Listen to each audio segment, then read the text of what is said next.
Good morning students. मैं चंद्रकांता आज आपको कक्षा 9 में से पुस्तक स्पर्श भाग 2 का पाठ नंबर 3 एवरेस्ट मेरी शिखर यात्रा, इसमें कुछ पंक्तियां दी हुई हैं, उनका आशय स्पष्ट करना है। ये पाठ के पीछे जो प्रश्न दिए गए हैं उन्हीं में पंक्तियों का आशय स्पष्ट करना है। तो प्रश्नों के उत्तर मैंने आपको समझा दिए थे और आज मैं पंक्तियों के आशय स्पष्ट करने वाले जो प्रश्न दिए गए हैं वो मैं आपको समझा रही हूँ।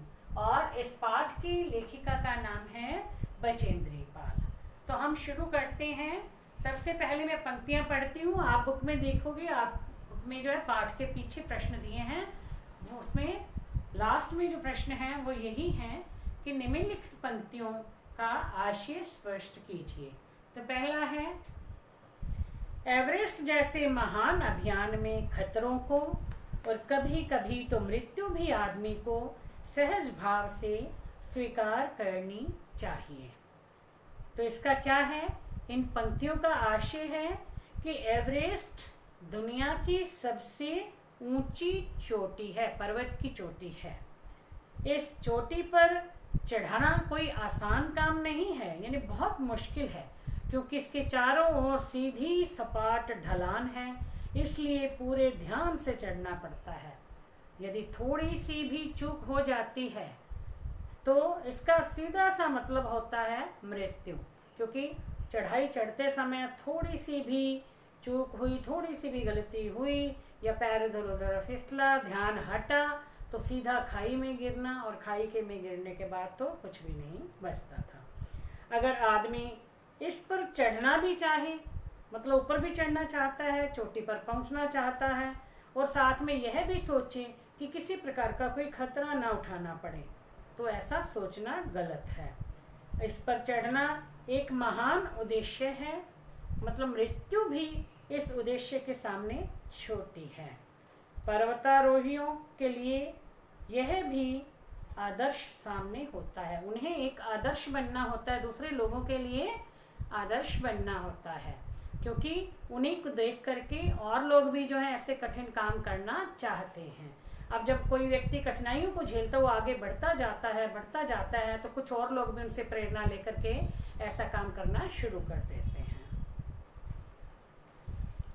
तो दूसरा है, सीधे धरातल पर दरार पड़ने का विचार और इस दरार का गहरे चौड़े हिम विदर में बदल जाने का मात्र ख्याल ही बहुत डरावना था। इससे भी ज़्यादा भयानक इस बात की जानकारी थी कि हाँ, हमारे संपूर्ण प्रयास के दौरान हिमपात लगभग 1 दर्जन आरोहियों और कुलियों को प्रतिदिन छूता रहेगा। अब इन पंक्तियों का आशय है कि बचेंद्री पाल ने जिस मौसम में एवरेस्ट पर चढ़ने का प्रयास शुरू किया था, उस समय वहाँ पर हिमपात हो रहा था, यानी उस मौसम में वहाँ बर्फ़ गिर रही थी, और हिमपात से वातावरण में अनियमित और अनिश्चित बदलाव होता रहता है, यानी वातावरण बदलता रहता है। पर्वतारोहण करते समय व्यक्ति को यहाँ का वातावरण बहुत डराता है, यानी पर्वतारोही जब इसे देखते हैं ना, इस तरह का मौसम देखते हैं तो एक बार बहुत डर जाते हैं। दीवार के समान खड़े धरातल पर भी दरार पड़ जाती है। यह दरार तेजी से बढ़कर के कभी कभी गहरे चौड़े बर्फ की दरार में बदल जाती है। इस बारे में सोच करके बहुत डर लगता है कि यदि ऐसा हो गया तो, क्योंकि इस बात का तो पहले ही पता होता है भी ये हो सकता है, और फिर इस बात का खतरा मन में रहता ही है कि यदि हो गया तो। अब लेखिका को इस बात का एहसास था कि यह वातावरण जो है अभियान दल के सदस्यों को झेलना ही पड़ेगा, यानी इस वातावरण में यदि चढ़ाई शुरू की है तो इस प्रकार की कठिनाइयाँ आ सकती हैं, और यदि आएंगी तो उन्हें झेलना पड़ेगा। तो अगला है पंक्तियाँ जो, बिना उठे ही मैंने अपने थैले से दुर्गा माँ का चित्र और हनुमान चालीसा निकाला। मैंने इनको अपने साथ लाए लाल कपड़े में लपेटा, छोटी सी पूजा अर्चना की और इनको बर्फ़ में दबा दिया। आनंद के से क्षण में मुझे अपने माता पिता का ध्यान आया। इन पंक्तियों का आशय है कि लेखिका और पर्वतारोही जो है ये कितने धार्मिक स्वभाव के लोग थे, यानी इससे इनकी धार्मिकता का पता चलता है। क्योंकि एवरेस्ट की सबसे ऊंची चोटी पर पहुंचकर भी लेखिका अपने आराध्य को नहीं भूली, अपने प्रभु को नहीं भूली। चोटी पर पहुंचकर भी सबसे पहले उन्होंने जो है पूजा अर्चना की, दुर्गा माँ का चित्र निकाला, हनुमान चालीसा निकाली, उनको लाल कपड़े में लपेटा और वहीं बर्फ में दबा दिया। अब एक पर्वतारोही के लिए एवरेस्ट पर चढ़ने से बड़ा आनंद का दूसरा क्षण और कोई नहीं हो सकता। बचेंद्री पाल को अपने अपार आनंद का अनुभव हुआ, यानी बचेंद्री पाल को भी बहुत आनंद का अनुभव हुआ, बहुत ज़्यादा खुशी हुई जब वो चोटी पर पहुंच गई थी। इस क्षण में भी वह अपने माता पिता को नहीं भूली थी। इस बात से यह भी स्पष्ट हो जाता है कि वह अपने माता पिता से भी बहुत प्रेम करती थी। अब इस पाठ में कुछ शब्द आए हैं जिनकी व्याख्या हमें पाठ के संदर्भ में ही करनी है। भी पाठ के अंदर जो दिए गए हैं, जो हमने पढ़ा है, उसी के अनुसार हमें उन जो शब्दों की व्याख्या करनी है। अब जैसे निहारा है, एक शब्द है, यानी लेखिका ने सागर माथा के वहाँ खड़े होकर के ना पहली बार जो है पर्वत की चोटी को देखा था, एवरेस्ट शिखर को देखा था, तो निहारा है।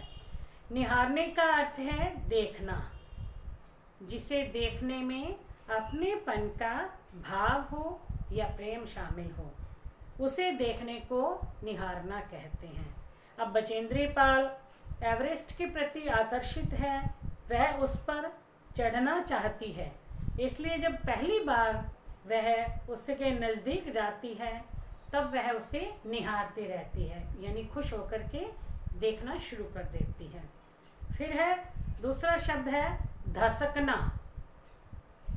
पहाड़ों में बड़े बड़े खंड या हिस्सा अपनी जगह से हट जाते हैं, इस क्रिया को धसकना कहते हैं। अब जो बड़े बड़े खंड हैं, वो इतने बड़े बड़े बर्फ के टुकड़े पड़े हुए हैं, तो अपनी जगह से कोई इधर हट गया, इधर बीच में जो है वो जगह खाली हो जाती है, नीचे धस जाते हैं, नीचे जगह धस जाती है। खिसकना, खिसकना भी अपनी जगह से हटना होता है। पर्वत के बड़े बड़े हिस्से अपनी जगह से हटते हैं तब उन्हें खिसकना कह देते हैं, यानी बर्फ खिसक गई है। सागर माथा एवरेस्ट का नेपाली नाम है। नेपाली लोग इस पर्वत को स्थानीय नाम से यानी सागर माथा नाम से पुकारते हैं। इसका अर्थ क्या हुआ? सागर माथा। अब हम कहें ना सागर माथा, अलग अलग कर देते हैं, तो सागर का माथा यानी सागर का मस्तक, तो इसको नेपाल में जो है लोग सागर माथा कहते हैं। जायजा लेना, इसका अर्थ है जानकारी प्राप्त करना या ज्ञान प्राप्त करना। अब पाठ के संदर्भ में इसकी व्याख्या यह है कि पर्वतारोही दल कठिनाइयों से निपटने के लिए इनके बारे में पहले से ही ज्ञान प्राप्त कर लेता है, यानी पहले से ही जानकारी हासिल कर लेता है कि रास्ते में क्या क्या कठिनाइयाँ हो सकती हैं। फिर आ जाता है नौसिखिया। बचेंद्री पाल ने महान पर्वतारोही तेनजिंग शेरपा को अपना परिचय देते हुए स्वयं को नौसिखिया कहा था। इसका अर्थ क्या है? नया नया पहाड़ पर चढ़ना सीखना, यानी उससे पहले सीखा नहीं हुआ था। तेनजिंग जैसे पर्वतारोही के सामने बचेंद्री का अपने आप को नौसिखिया मानना सही था, क्योंकि तेनजिंग तो कई बार चढ़ चुका था, लेकिन जो लेखिका है वो पहली बार चढ़ाई चढ़ रही थी। तो बच्चों, इन पंक्तियों का आशय स्पष्ट कीजिए, आपको समझ में आ गया होगा, तो आप अच्छी तरह से वीडियो देख करके समझने का प्रयास करें और इन्हें अपनी कॉपी में लिखें। Thank you.